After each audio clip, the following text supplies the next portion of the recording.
kwa Badwam TV so kawaji dwumadie no na yede ababe piem ewo malam na ye ne adrobafo bedi nkwama ne Ghanafo nyina obia woni issues ya won pese ye ka ho asam de ma wo mu tie na de yabo awura wo mu ade mu de ha wo mu no won kan Roverman production ne National Theatre ne Vodafone ne Joy News the damaged goods by ye Uncle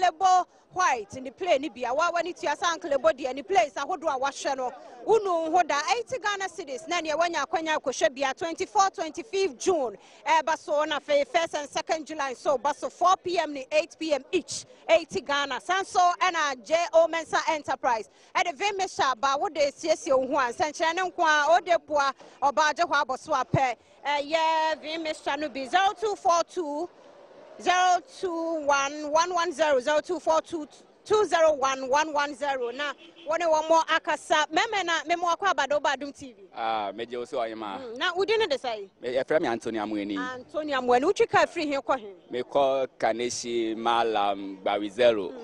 na nche kan wadwen Badwam TV so de na opese ha wadwen opese aban etie no oyama wo okay de ha madwen kakra ne say insurance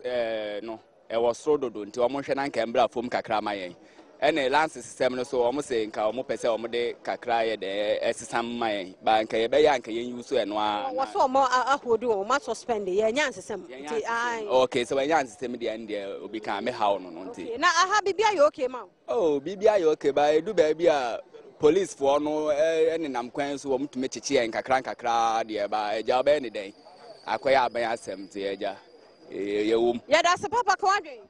yo but I say so me the area Joseph na me so me problem me the area ha ne say e ka me started driving work there nche bia sa the minimum say police for back kwan so a omogina kwan fin finish say wudu an we pagya won sa say na wa ma check o but I had the antisa police da kutumi tam moto no ne mantemanto hye wa atwe na ode okọ 2 million 3 million 1 million me minimum so police adwuma no ka nye say na ete nte be say IGP say sa na ete a o ma yan e wa ha nso so yehu because no say 99 in huni na asa the side police mla to say people could meet moto echichi drivers head course 1 million 2 million na o ma yehu say sana et so there and only ne nkola no enkasa na o hunya mabọ ka because o hwe wa ba o hwe a ka say wo ha nya ka sa e kwa ne yent wo de ka mo boto akola kwa he kwa na nya ka ni nyina oh o kwa agape zelo top one adi na abo nko a je say ko to spare part 1 week mponya na age ne ho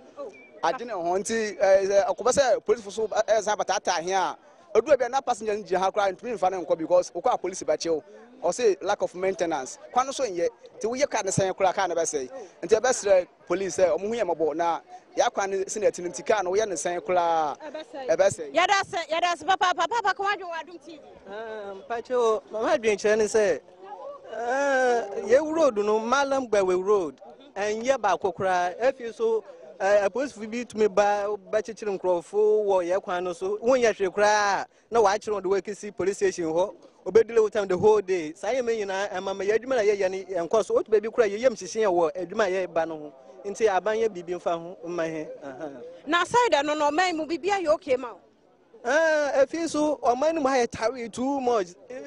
ye to aba say ye pe say oman nkonanim by say aka say adwuma no kwaye ba the whole day adwuma ye be ye 70 Ghana the whole day o ye be adwuma 70 Ghana nti mama still ye kuku ye chi na afie nhihye bi aba de ba falances ni sa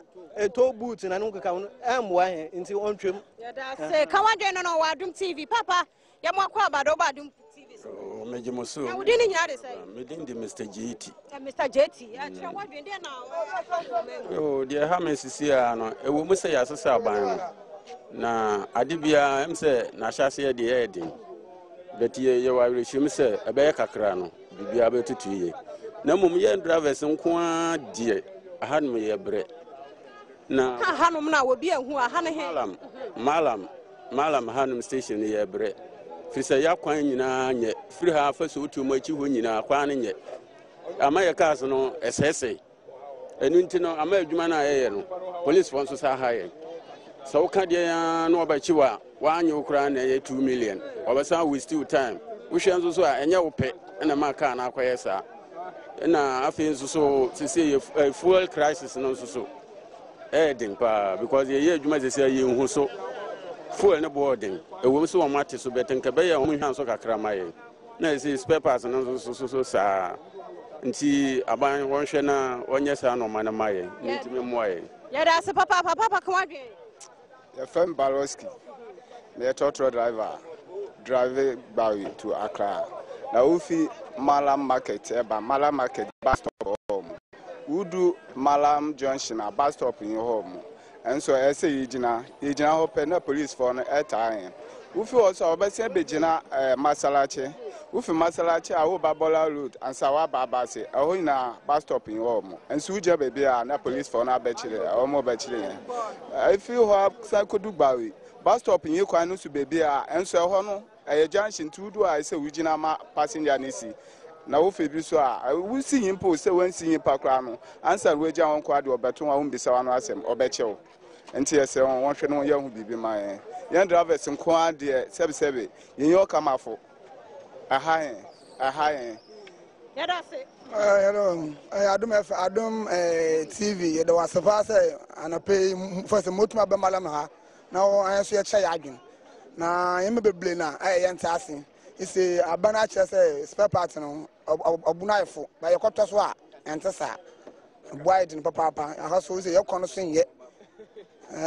djumene ne no kono nye ukozelo to base na ade hina kono nye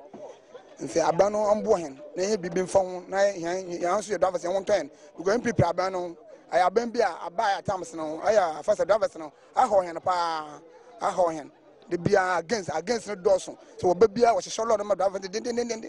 ti e be sana na say ja onhwe na ma bia ntukwam mfamahen yada se kan wadwen no wa Adom TV so papa so kan wadwen me so media ni say me sra aban de ni obetumi aye no oye nanso otu petrol mu ne niama nkitinkiti gas ye de aduane kra ye bre nti ye be sre se ontu dwumayefo aketua mo mo se na bia ye taxi driver so mi nam kroma o matumi afuru ye car isi ade ye bre dodo ti ye sra aban na onhwe na onya hu bibi ma dwumayefo nso se na bia taxi driver so ye botom be ye de yada se papa pantiro kan wadwen dwumadie papa nso kan wadwen pacho ye frɛ me Daniel ba do no afrɛ me Daddy Cool edi nka ya basobode na mbe ma mo sanse mo ya de pa mo ahye ani munyam se de motimi ya nante free ha kai malam taxi drivers trotro fo a mo be hye ani munyam no mo ya de pa edi nka ya seda pa na mbe ma mo eto so bio mo amoni tua mo ba ye ka se wa ha se ni mo haw ne ama ne kakra e wo ye so enti se mo adom ye na mo aboya de se mo fa ye haw ne ama ne nyina nkoto na nanim na wo hwe ya ontie na onye ye busa de ma ye ya kuma so de ma san se obi aba pipes ne boye den we ne boye den insurance ne boye den ya ye bomodo so insurance ya ye kwaya nam so zero from malam to zero bawi to zero ye kwaya ye no contractor ojina kwa so si kwa so nye ne from where to CP omo ye from where to top base omo guso ye contractor oda so jina kwa so up to now wanye oba odi ade be guso na ni kira na watwe ne ho gata se wa ye nkete ade be kina esusu ai nam kwa esu bubububu so how no do so nuan mu bi so ye krado kan de me nwa ba me da wase anopei me da Adom TV for so ase papa ani akwanya wo de ama me se me kire ma how bena wo mu a how are you ne se me de me nkasa mfa ye nkwa ye hawo ho hawo no ye Ghana man nyina ye hawo ne etie ne se eye aban bi aba ne mpanimfo ne ombu oman no oma ode ototo enwuma no ye fa se ministries ne ho no eya otumi hye bi a emra na omo hye no en favor na emmoa yen timamifo no ye hwa me sector na me kam ye driver ni ye hye bi organa ha se obi amfa enforcement entale ne car madam se me no ka sei mi hu a emfasodie bia a omo betimi di omo nsasu omo bo a kire yen adrawafo a omo hye ye me tuatua sa enforcement no mi hu fasodie bi a de able oman no enti se anyema bi wo ho ana emla bi wo ho na ne mpamfo no omo draw plan ne de ba omo madi nya botre no ntena se no hwehwem yiye hu se ebeboa yen e wo oman nim ene oman mu timamufo no ana se emwa yen ansa na omaje atum obi ba yen no ono so de yellow ebetoto trotro infifin madam ka o ye de nanim ene nachi ene de ko umfiri nachi na eba ufiri nanim na eba yesi infantile infifin etika na ofiri himfa infifin ene ade ko de ni me bi o ye hunu fa so de potia e wo so a omutumi hyehyɛ sa amra no na omde ble yen me ya ye se me se omahu se yen adaba fo no ye cheap ɛwɔ ɔman nim ɛnu nti aban bi a ɔbɛba no ɔbɛfa so many ways ɛne mpanimfoɔ no na ɔma draw ordinary plan ɛmfa mmoa bi ammerɛ ɔman no na ɔmo de aba abɛhwɛ yɛ so serious ka wadwe ma me na